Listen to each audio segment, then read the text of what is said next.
Entonces, claro que hay protestas justificadas, pero el bloqueo que hemos visto, los saqueos que hemos visto donde vandalizan tiendas, incendian las garitas de peajes, por supuesto bloquean y facilitan la muerte atroz de unos bebitos que tenían que llegar a Lima y no llegaron porque se quedaron en el bloqueo.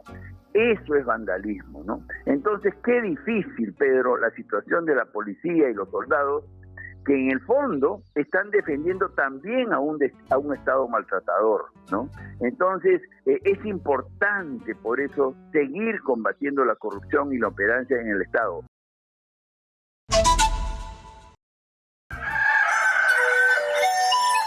Desde el campo, con Fernando Sillonis.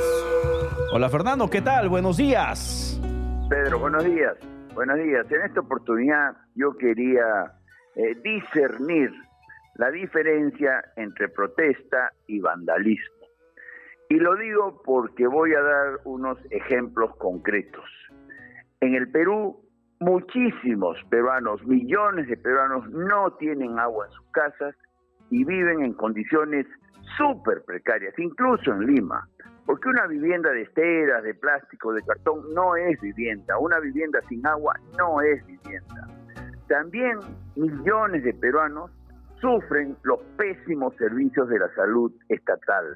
En el campo, concretamente, los trabajadores de las empresas reciben un pésimo servicio de salud a pesar de aportar como mucho. Los gobiernos regionales que administran los hospitales regionales también brindan pésimos servicios.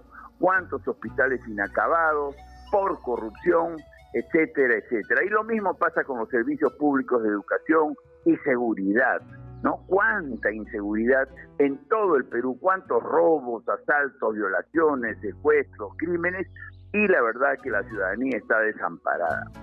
Para hablar con nombre y apellido, Barrio Chino, que se ha hecho tan famoso en el país últimamente, que está en Ica, en mi tierra, expansión urbana también, tierra prometida que está al lado de la mística Huacachina, bueno, y muchos más, son asentamientos humanos, producto de la demanda de trabajo que genera la agricultura iqueña, que es extraordinaria, y lo mismo pasa en Piura, en otras partes del país, pues ellos no tienen agua. La vivienda, repito, es muy precaria y las postas de salud no operan, las escuelas tampoco y la inseguridad campea.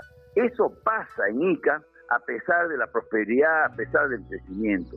Entonces, claro que hay protestas justificadas, pero el bloqueo que hemos visto, los saqueos que hemos visto donde vandalizan tiendas, incendian las garitas de peajes, por supuesto bloquean y facilitan la muerte atroz de unos bebitos que tenían que llegar a Lima y no llegaron porque se quedaron en el bloqueo.